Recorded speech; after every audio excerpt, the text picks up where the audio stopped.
当时龙小弟特别兴奋，所以他一抱我，我怎么忍心推开他呀？你知道，我看到你跟康熙在雨中紧紧地抱在一起，我心里是什么滋味吗？朱哥哥，你生气了？可是不是你说的吗？让我接近康熙，顺便打探消息啊。我哪敢生你的气啊！我是搬起石头砸自己的脚。小师妹，自古帝王最无情，还是大师兄对你最痴心啊！你可千万不能被康熙的虚情假意所迷惑呀！我没有被他迷惑呀，我知道，我只是把他当成我的兄弟，当成朋友。再说了，康熙对我也很尊重，很容让的。环妹，你对男女情事还是很懵懂，所以当局者迷。但是我跟倾城看得很明白，如果你再继续留在康熙的身边，但是心里不跟他保持一定距离的话，一定会发生变故的。小师妹，你可千万不能对康熙动心啊，不然不仅是对不起大师兄，对不起师父们，更会让你自己万劫不复啊！学姐姐，怎么连你也这样说呀？我都快被你们冤枉死了。好了好了，不要再儿女情长了。既然大家已经决定继续留在宫中继续打探，那咱们每个人都必须以大局为重。我知道了，知道了。皇上驾到！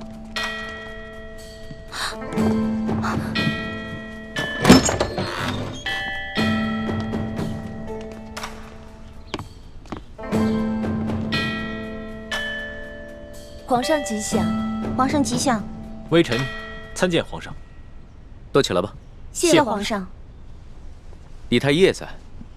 哦，厉贵人前些日子被鳌拜的刺客所伤，虽然伤势已经复原了，但是伤了元气，还需要好好调养。婉心啊，你侍奉朕尽心尽力，又遭鳌拜暗算，差点没了性命。朕从现在起封你为丽嫔，也算是朕对你的一点补偿。臣妾谢皇上恩典。爱妃，快起来吧。婉心啊，你温柔端庄，举止得体，你父亲呢，又是朕倚重的老臣，这个嫔位你完全当得起。明天朕就着人把你的东西全都搬到永和宫正殿，从今往后，你就是永和宫的正主了。谢皇上恩典。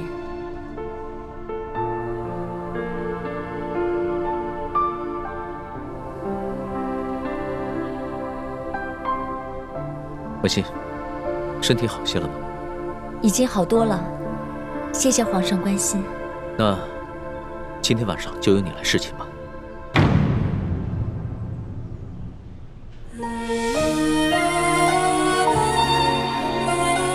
臣妾遵旨。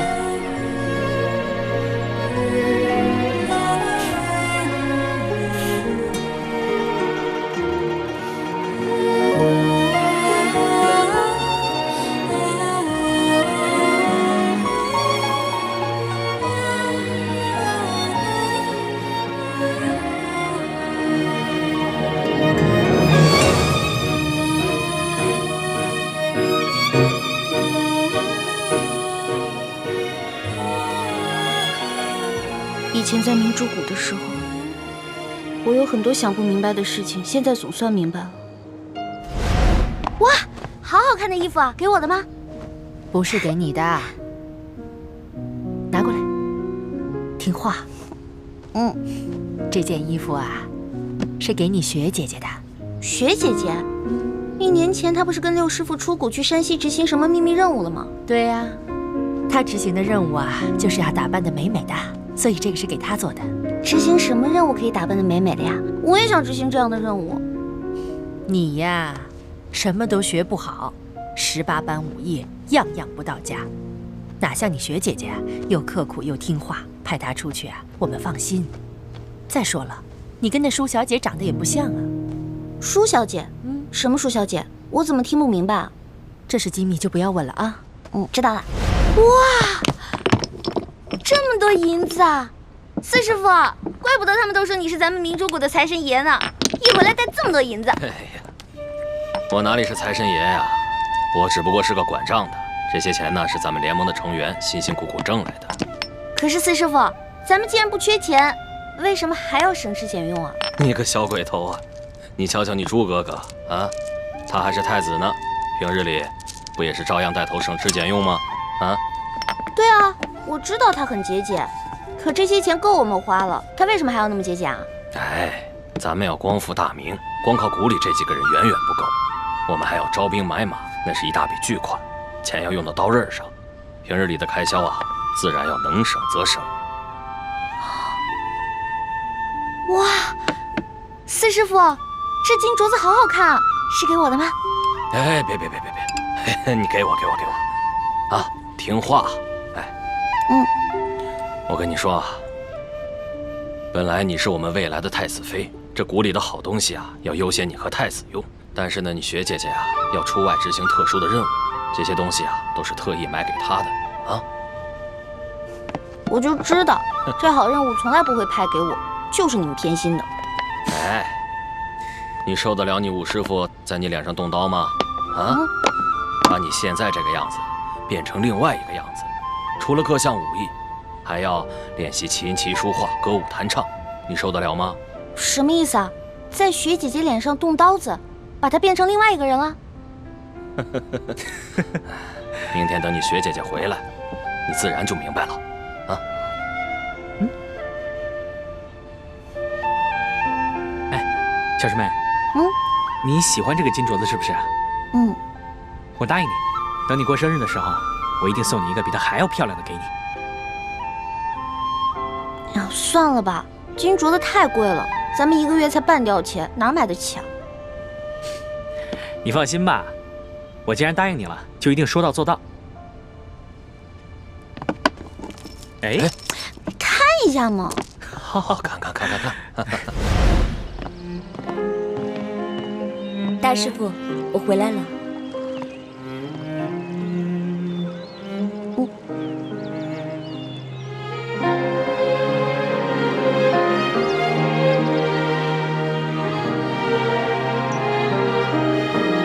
学姐姐，你怎么跟去年走的时候不太一样了？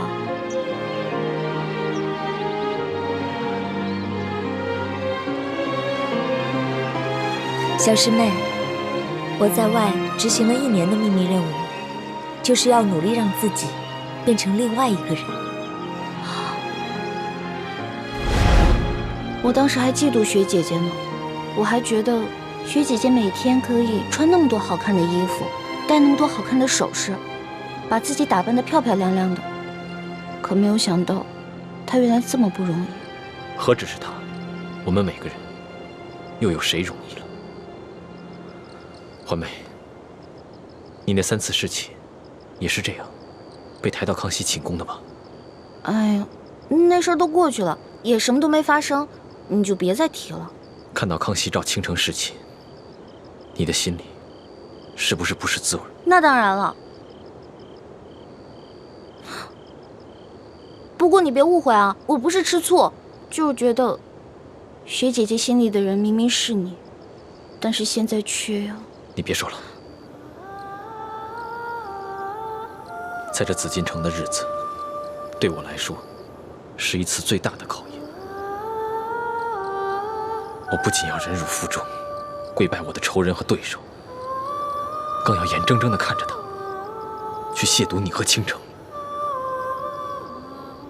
总有一天，我要把他那双抱过你的手砍下来，让他以奴才的身份跪在我面前。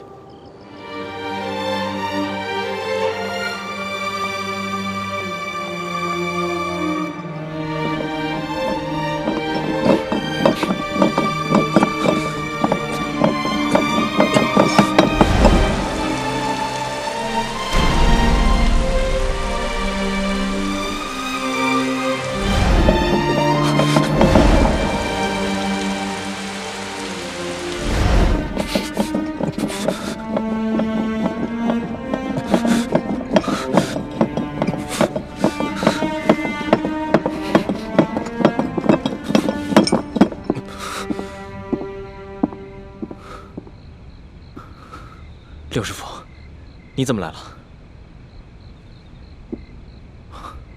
六师傅放心，今夜太医院就我一个人值守。那就好，那你赶紧随我一起去永和宫。倾城今夜侍寝，他得到了很重要寝殿，他独自在外殿见了索额图。索额图最近一直在负责鳌拜的案子，深夜进宫见康熙，一定是有什么重大的发现。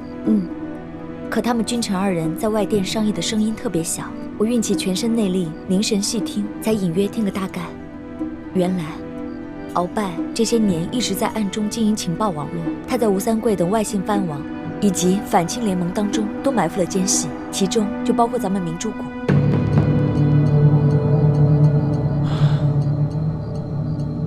我早该想到的。清廷这些权贵也不是吃素的，我们在向他们内部渗透的同时，他们也会在我们内部埋下棋子。义父赶回明珠谷清查内奸去了，可是明珠谷上下住着800多名来自全国各地的签名遗老，要想查出内奸是谁，恐非短时间内可为。还有，鳌拜为了保命，说什么也不肯把这个情报网络交出来，反而在今夜提出了谈判条件，要求康熙赦免他以前犯下的罪过，放他回府，继续由他执掌这个情报网络，并且直接由康熙负责。索额图觉得此事事关重大，所以才会连夜进宫向康熙禀报。康熙什么态度？康熙忍了鳌拜这么多年，好不容易才险中求胜，岂肯再受挟制？所以他对鳌拜的嚣张很是震怒，但他很快就冷静了下来，随后就命太监把我送回永和宫。但当我离开的时候，我看到康熙和索额图一起走了，估计是去天牢见鳌拜了。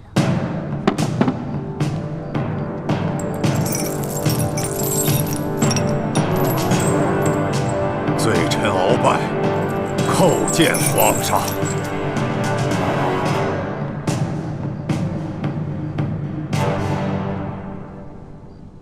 鳌拜，自朕亲政以来，你可是第一次向朕行跪拜之礼。罪臣以往对皇上不敬，罪臣罪该万死。这么说，你是想明白了？皇上，罪臣是3朝元老，罪臣不愿意看到大清亡国，不愿意看到八旗子弟再退回到山海关外去。鳌拜，你个大胆奴才，竟敢用这么恶毒的语言咒骂大清！难道没有你鳌拜，皇上带着文武百官就守不住大清江山吗？没错。哼！皇上，您瞧见了吧？鳌拜这奴才还是没有丝毫的悔过之心。鳌拜，朕看你还是继续待在这天牢里，慢慢想明白了再说吧。皇上若是连罪臣这样的3朝老臣都不肯放过的话，吴三桂、尚可喜、耿精忠那些降将们，他们心里能踏实吗？这江山虽然表面上兴了爱新觉罗，其实这举国上下到底还藏着多少前明的余孽？皇上，你知道吗？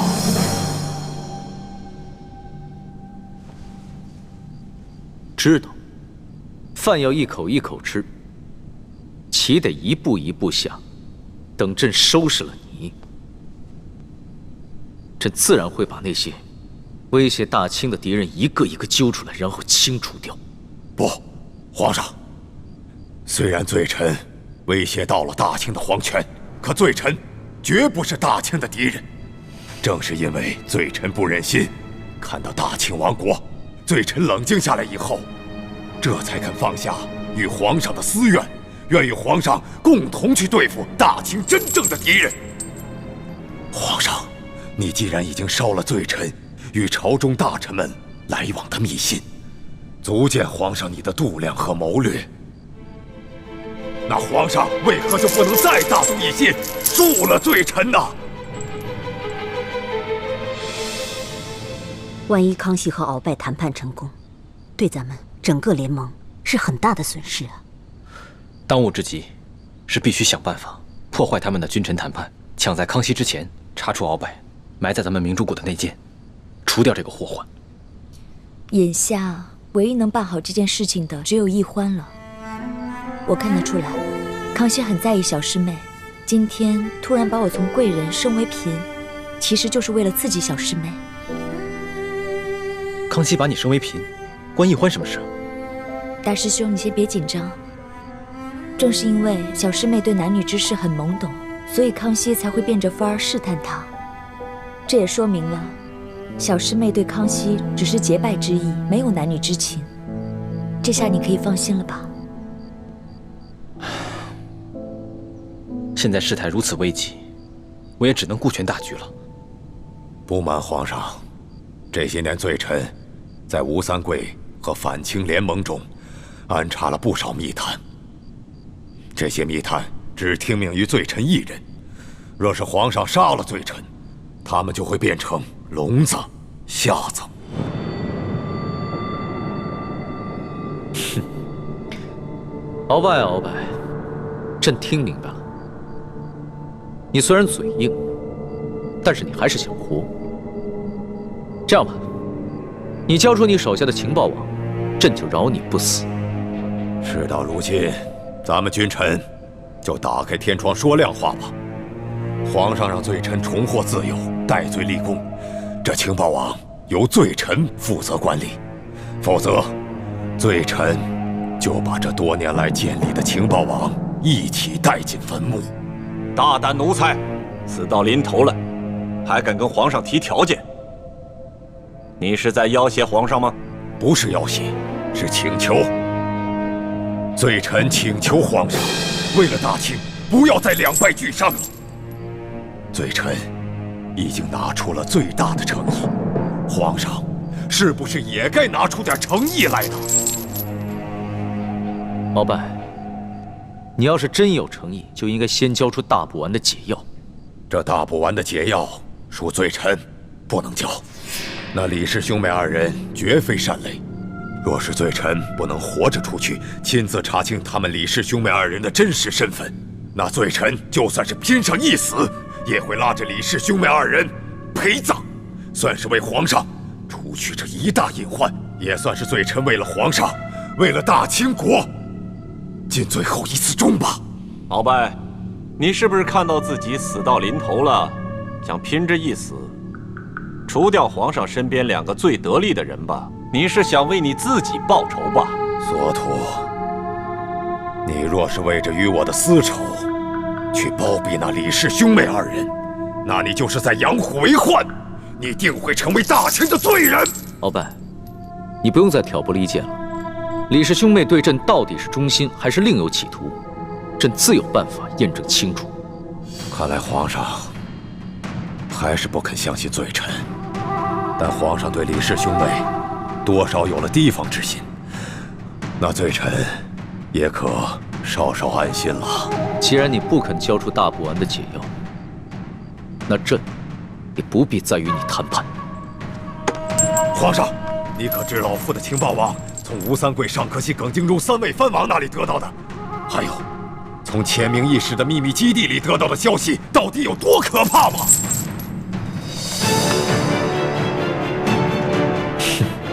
危言耸听！不，皇上，绝非是危言耸听。只要皇上能够答应罪臣的条件，那罪臣马上就告诉皇上一件有关反清联盟的绝顶机密。皇上，罪臣保证，这条消息绝对值得你放了罪臣的。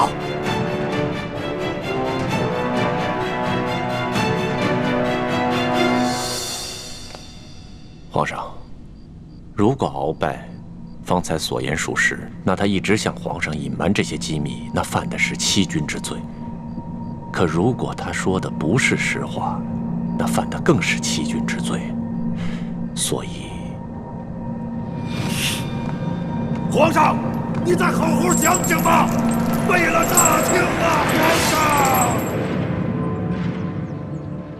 朱哥哥，所以你的意思是让我挑拨鳌拜跟康熙的关系，让他们君臣谈判失败？不，恰恰相反，我要你想办法劝康熙尽快答应鳌拜的要求，赦免鳌拜，放他回府。我没听错吧？你我来历不明，又有鳌拜从中挑拨，康熙本来就对我们没有完全信任。这个时候，若是再挑拨他跟鳌拜的君臣关系，反而会加重他对你我的疑心。鳌拜老奸巨猾，他不可能真的交出情报网络，他只会自己亲自掌控，但他一定会暗中与手下内奸联系。只要放鳌拜回了府，我们就有机会查出那内奸是谁。哦，那你这么一说，我突然就明白了。朱哥哥，你简直太聪明了。你呀，总算夸我一回了。哎，不过，如果那个康熙再对我动手动脚的，你可别再乱吃醋了。嗯。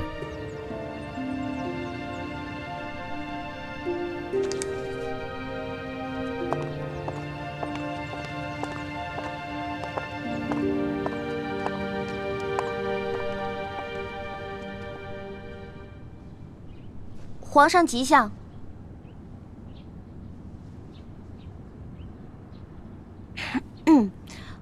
皇上吉祥。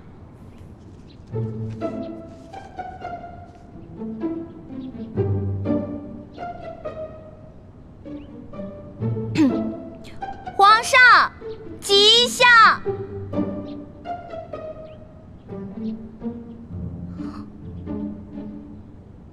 哼，这个臭龙小弟居然不理我。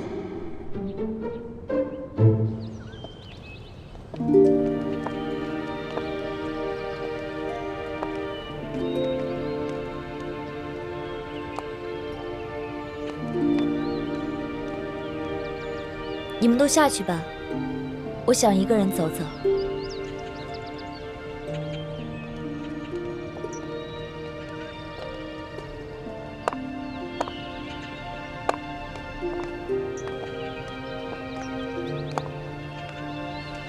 微臣参见丽嫔娘娘。免礼。奕欢去见康熙了，也不知道情形如何。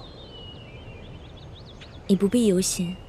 虽然康熙表面上在生奕欢的气，但这也说明了他对奕欢很上心，所以小师妹一定能搞定康熙的。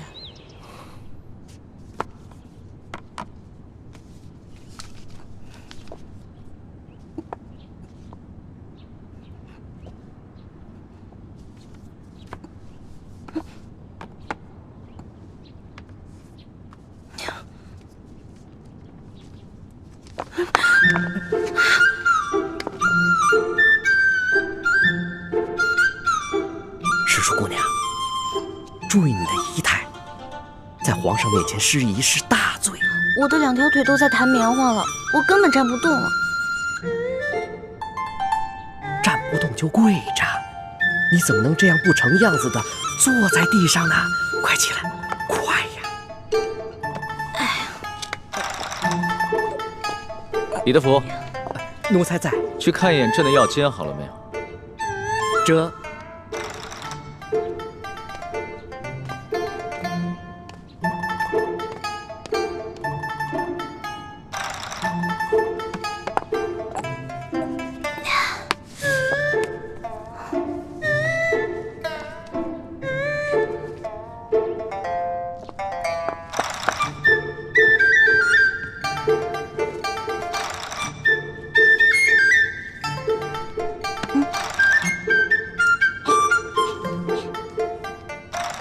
小弟，咱俩好有缘啊！不愧是结拜的兄弟。你看，你也在吃药，我也在吃药。我受风寒了，我刚来之前，我哥哥给我准备了1大碗药，我刚喝了呢。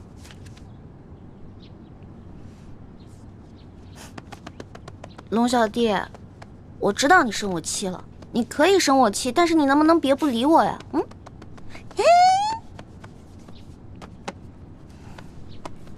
好吧，既然皇上不想看到我，觉得我在这里碍你眼，那我走就是了。我走啦。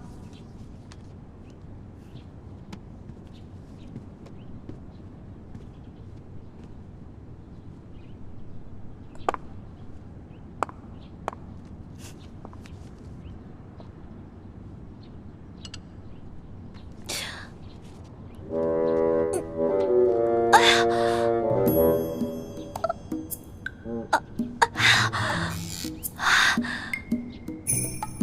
你要过来你就输，我再催动内力逼他冷汗出来。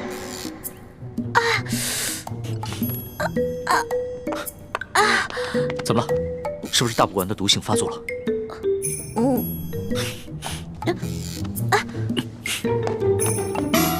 但愿一切顺利吧。如果能早点查出那奸是谁，我们也能早点撤出紫禁城了。那我先走了。等一下。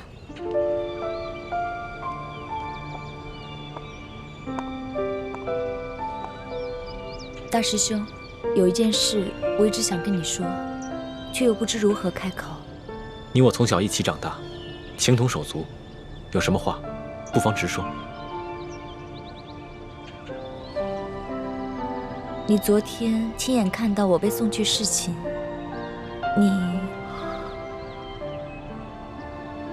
倾城，你为光复大明的大业，不惜牺牲自己的清白，这份高义，朱慈轩刻骨铭心，永不敢忘。本来我也做好了牺牲一切的准备，可没想到，其实到现在，我还是个清白之身。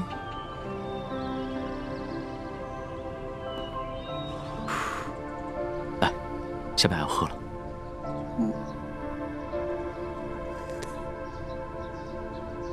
怎么样，好些了吗？你不生我气了，龙小弟？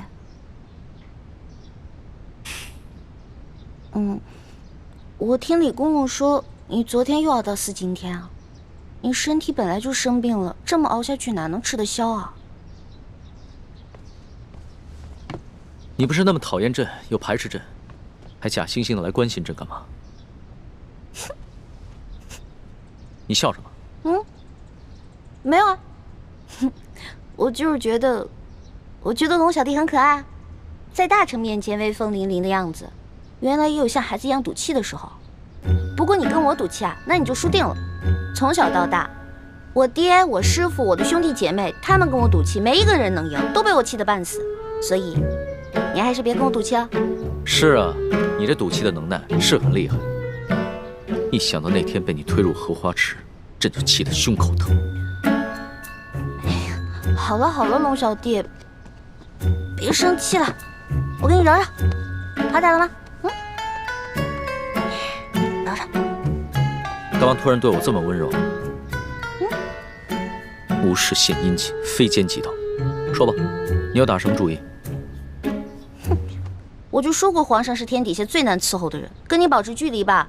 你说我对你冷淡，我对你好吧？你说我别有用心，那你让我怎么办啊？这说来说去还是朕的错呀！别，不是您的错。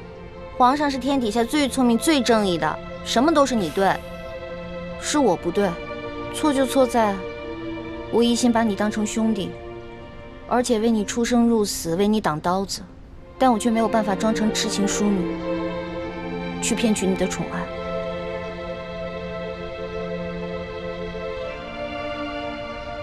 朕已经明白，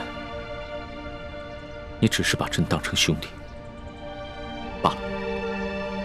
君子戒之在德，朕不应该太贪心了。放心吧，以后朕不会再勉强你了。你的意思是，康熙没有碰你？难道他对你起了疑心？不是，他没有怀疑我，是因为鳌拜和吴三桂都曾选送过不少秀女入宫，意图迷惑康熙。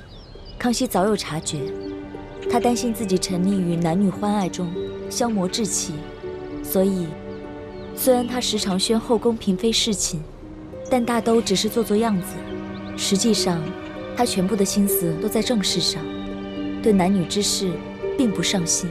没想到，康熙不仅有勇有谋，城府深沉，居然还有如此不同寻常的意志。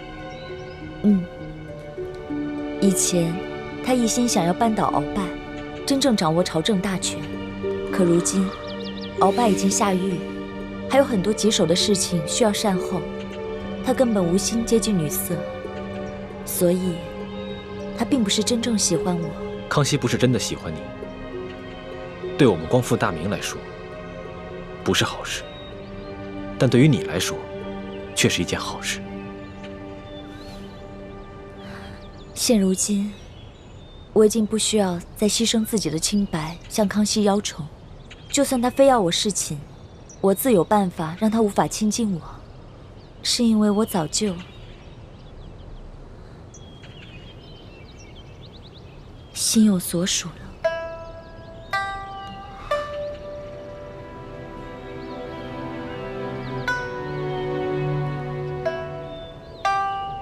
我会一直爱护好自己，不会轻易让人踩着。这里人多眼杂，我先走了，万事小心。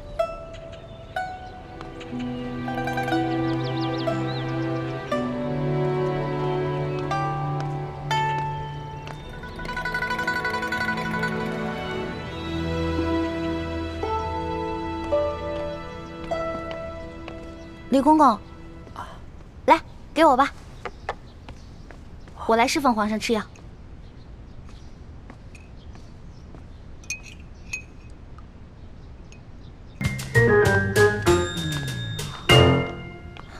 龙小弟，对不起啊，我给忘了，所以没守规矩。没事儿，这又不是没吃过你的口水。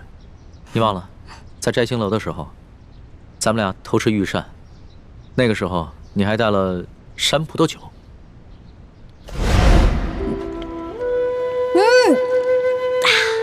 爽。怎么样？哎啊，是好酒。哦，那个呀，龙小弟还记得那天的事儿啊？当然了，朕会永远记得。朕相信，你也都记得。嗯，你这娇羞的样子倒还挺可爱的。对了，那个山葡萄酒呢？还有吗？朕一直惦记着那个味儿呢。有，我还留了一点呢。等过段日子你把鳌拜的案子结了，我拿出来，咱们好好庆祝庆祝。鳌拜，朕正在为此事纠结呢。这有什么可纠结的呀？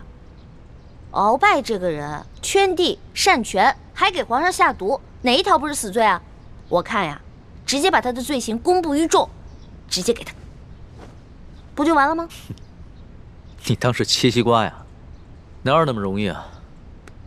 不说别的，就为了你的大补丸之毒解药还在鳌拜手上，朕就不能砍了他的脑袋。是啊，虽然我哥哥一直在研究怎么把大补丸的解药研制出来，一直都不行。而且每当我大补丸这个毒性一发作，就会痛不欲生。龙小弟，你有什么办法能逼鳌拜交出大补丸的解药吗？要让鳌拜交出大补丸的解药，只有一个办法，就是答应他的条件。答应他的条件？凭什么呀？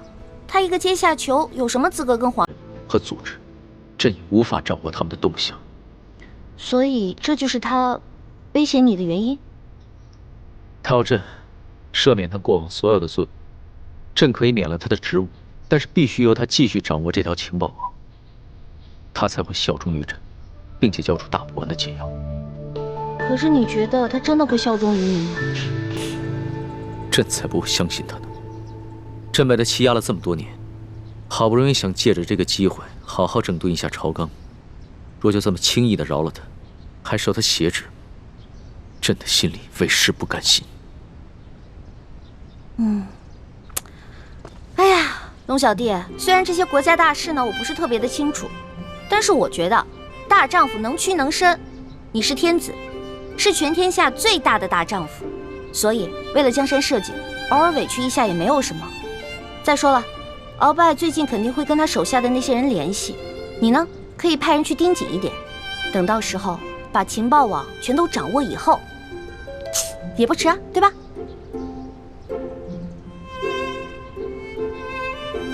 你说的对，朕是天子，是天底下最大的大丈夫。为了江山社稷，也为了朕的老大叶欢，朕就答应鳌拜的条件。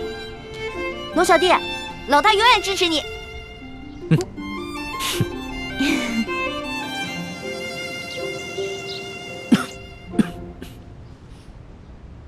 听说皇上被这个李易欢蛊惑得淋了雨，伤了龙体，是吗？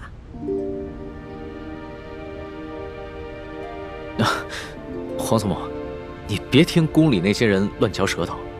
这孙儿啊，不过就是看到老天终于降下甘霖，这才一时激动，不管不顾的就冲进雨里欢庆了。此事和易欢一点关系都没有。再说了，孙儿啊，只是受了一点风寒，已经服下了一剂药，好多了。哎呀，易欢叫得那么亲呐。其实这李易欢没有进宫之前，皇上可不是这么容易冲动的。不管是天大的难事，或者是天大的喜事，皇上都不会情绪失控。皇上应该明白，龙体的安康就是朝廷的晴雨表。皇上在后宫打了几个喷嚏，那不要紧，哎，这朝廷上下就是几番波澜。皇祖母批评的是，孙儿知错了，孙儿以后再也不敢如此放纵自己了。听说你准备赦免鳌拜，放他回府？对，这鳌拜侍奉我大清王朝3代君王，他的性子，想必皇祖母也是一清二楚。若是硬拼到底的话，最后只会两败俱伤。所以孙儿就答应了他的条件，放他回府。只要他还和他手底下的情报网有所联系，那孙儿就能找到机会。皇上之所以肯赦免鳌拜，不仅仅是出于公心吧？听说这李易欢是中了鳌拜下的毒，这解药是一直没有找到。皇上，你可心里着急啊？皇祖母，这易欢是为了孙儿才中的毒，孙儿自然也想公私兼顾。但是皇祖母请放心，孙儿绝对不敢沉溺于女色。对于这个易欢啊，孙儿不过就是觉得她活泼可爱，又会一些这后宫中人都不会的小技艺。最重要的是，她能够逗皇祖母开怀一笑。皇上，你喜欢她，不必拿哀家说话。皇帝嘛，这身边有几个逗你开心的女人，这也没什么不好的。只不过是你要记住啊，这古人说得好啊，情深不寿啊。当年你的皇爷爷、皇阿玛，那都是不顾江山社稷呀。多少年来，哀家每每想起来，会为他们惋惜、痛心啊。皇祖母请放心，江山美人，孰轻孰重，孙儿心里有数。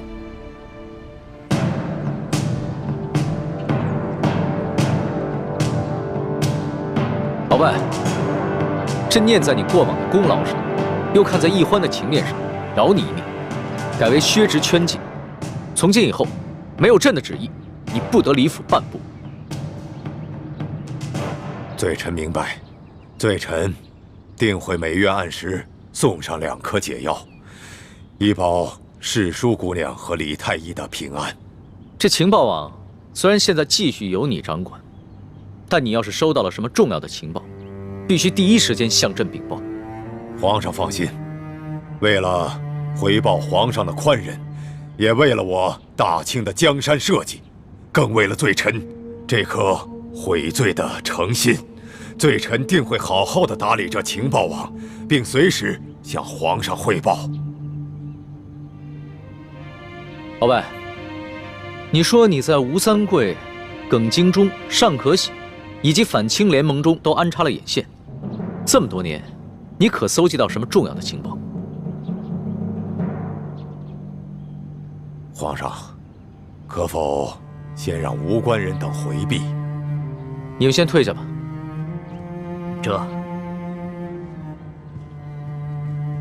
皇上，这鳌拜虽然现在认了罪，可是他武功高强，万一他突然行刺，这外面的侍卫根本来不及护驾。